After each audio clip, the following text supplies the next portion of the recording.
Hello friends, welcome back to the channel. So I've come out to a local park here in Queens to do a comparison video. And what I'm comparing is my new lens, the Canon RF 100-400 versus the RF 100-500.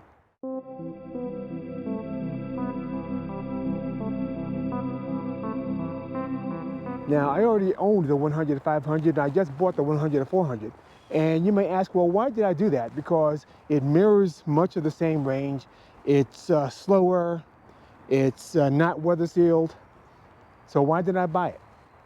Well, two things. One is portability, because if I travel, this is a lot easier to carry around than this, even though this is a fairly light lens. But it packs, but this lens packs easier and such, and it's just, convenient for travel. And also for landscapes, because I figure if I go out and do landscapes and I want to shoot some distant vistas, I'd much rather have this this lens than this one, especially since this one, even though it's at f8 at the long range, that's, I usually shoot at f8 or smaller, when shooting landscapes, so that's fine. But today I want to be shooting birds, and hopefully I'll be able to do some bird shots with both of these lenses. Now, this is actually my second attempt at the video, because I went out 2 weeks ago and shot a whole video, and half my video clips had no sound, so no video. But I did get a few shots of birds with both cameras, and I'll put them up now.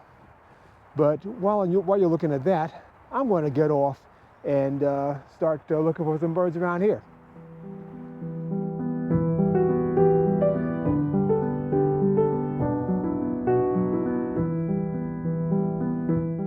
Both lenses are a bit short for birding, so all the images in this video were cropped to some degree, and most have also been denoised via either Adobe or Topaz Photo AI. I was impressed by the amount I could crop the R6 images despite its 20 megapixels.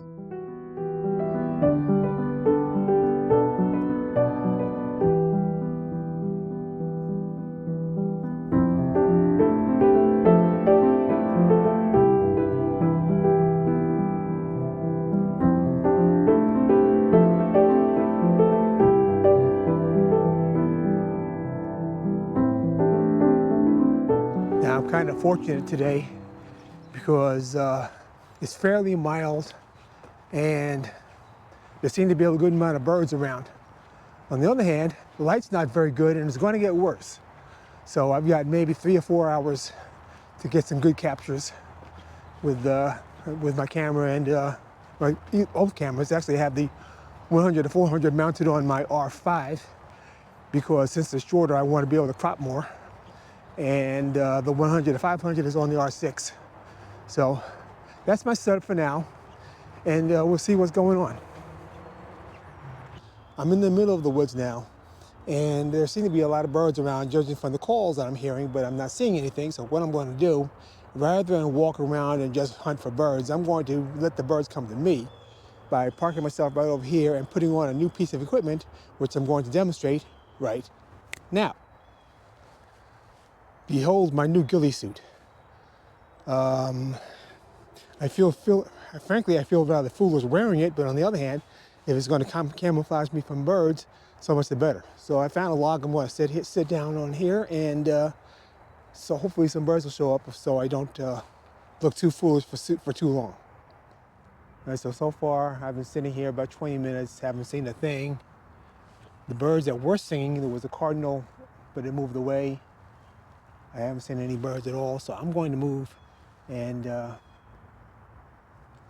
see if I can find something somewhere else.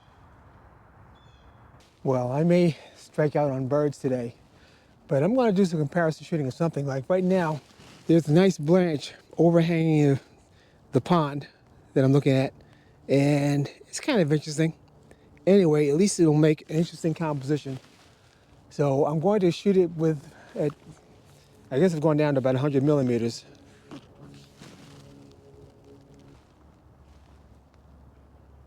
There's a raven.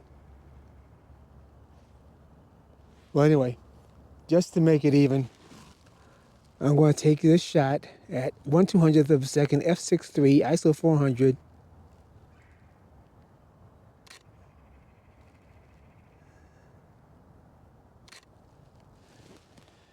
And now I'm going to take the same shot with the other camera with the same settings.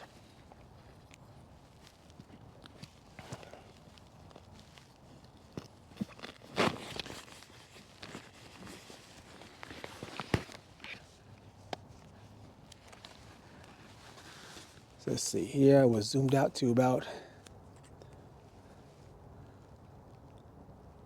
150 millimeters. So I'm going to do the same thing with this camera here. 135 millimeters, 1/200th of a second, f6.3, ISO 400.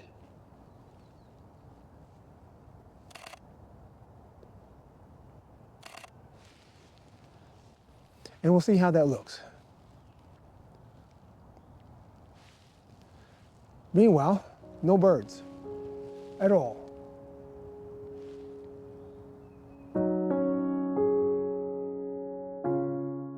I noticed that the R6 renders colors much brighter than the R5. It took a lot of work in editing to match the two cameras' colors. Sharpness appears very close between the two lenses.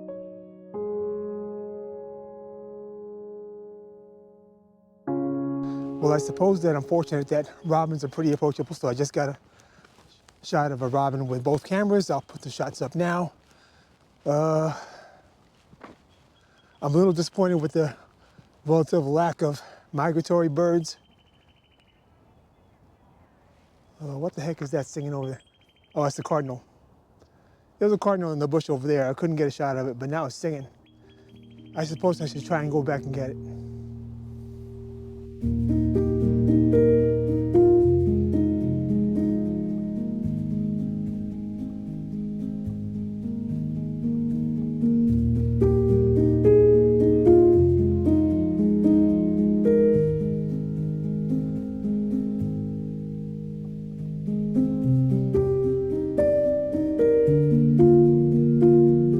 I still haven't had any luck shooting birds, but I have a nice, interesting landscape image here, which I'm going to take.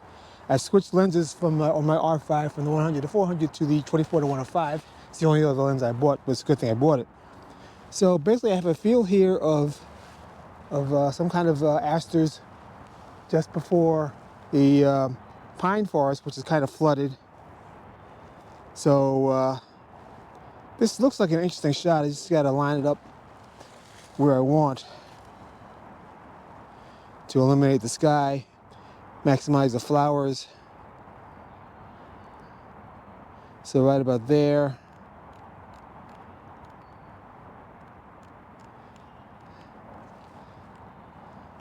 So I'm going to set my aperture to f16 since I'm hand holding it. Still got my auto ISO and auto. Shutter speed is down to 1/50th, which gives me ISO about 1000. Let's see if I can take that shutter speed down to about 1/25th. All right, so this looks good. Actually, I'm going to set my 2-second timer on also.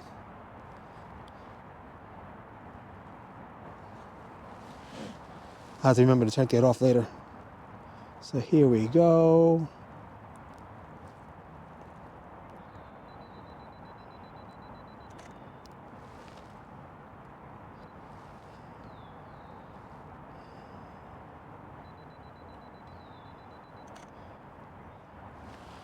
All right. We'll see how that came out, and if it's any good, you'll see it right now.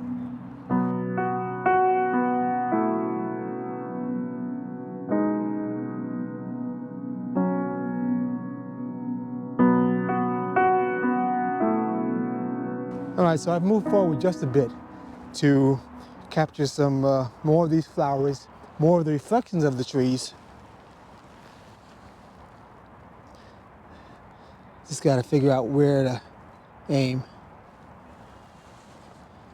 Guess I have to come down a bit lower to reduce the amount of unnecessary foreground.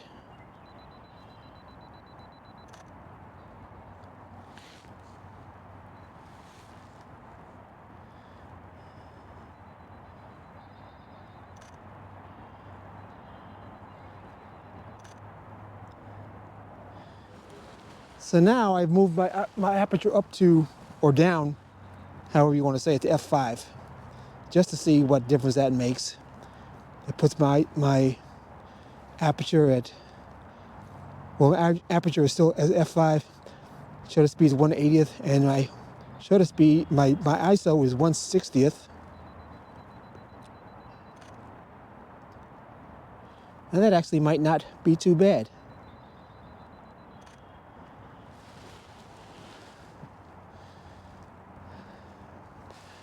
Now I'm going to move even closer to the flowers and really trying to zoom in on it.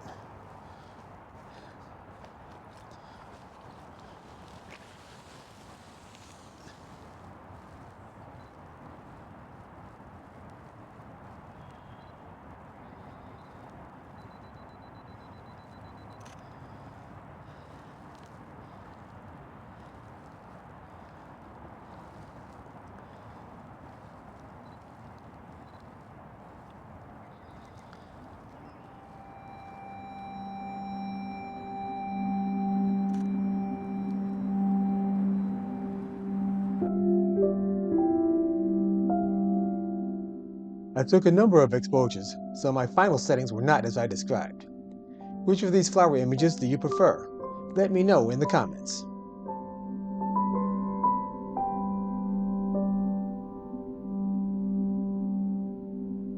Alright, I'm calling this portion of the video a fail as far as birding is concerned. I'm going to drive to a nearby park. Actually, it's the same park, it's just the opposite end of it. It's a couple of miles away. So I'm going to drive up there. It's a kind of more of a designated wildlife area, so I might have better luck in that part of the park. The light is not very good, so we'll see what we see. All right, back in a bit. I've arrived at the other part of the park, the designated wildlife area, and I can definitely hear more birds over here than I did over there at the southern end, so hopefully I'll have some luck and have a chance to compare my two lenses. So we'll see. I'm heading out to a pier right now. It's kind of overlook over a wetland, and sometimes there's ospreys. I know that there's nest boxes for swallows. So we'll see what we see. Hopefully you'll see something good. Used to be a feeder right here, it's gone now. All right, back in a bit. I just shot a common grackle with both cameras. I'll put those shots up now. I missed focus with the R5. The bird was too small in the frame. So this is with the R6 and the 100 to 500.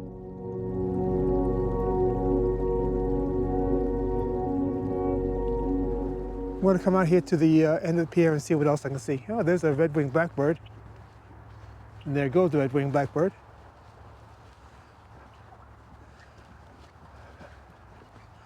Now there's the new addition. There's an osprey platform across the side over here, right about here.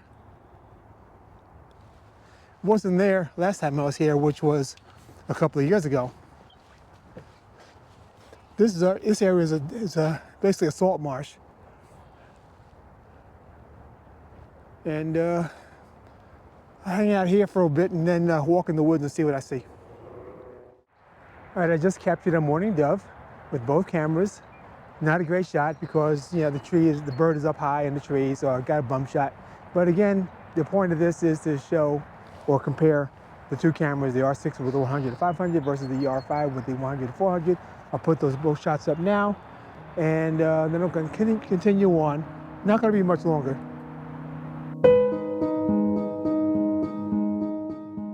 This is maybe the best comparison. The 100 to 500 image on the left seems slightly sharper, even though it was on the lower megapixel camera. But the 100 to 400 is still very acceptable to me. What do you think? All right, I'm going to make this a wrap. I didn't catch any really good images, but I did manage to get some comparisons between the 100 to 400 and the 100 to 500. So hopefully that'll give us all some food for thought. I haven't seen the images obviously as I'm speaking, so I'm interested to see how well they turned out.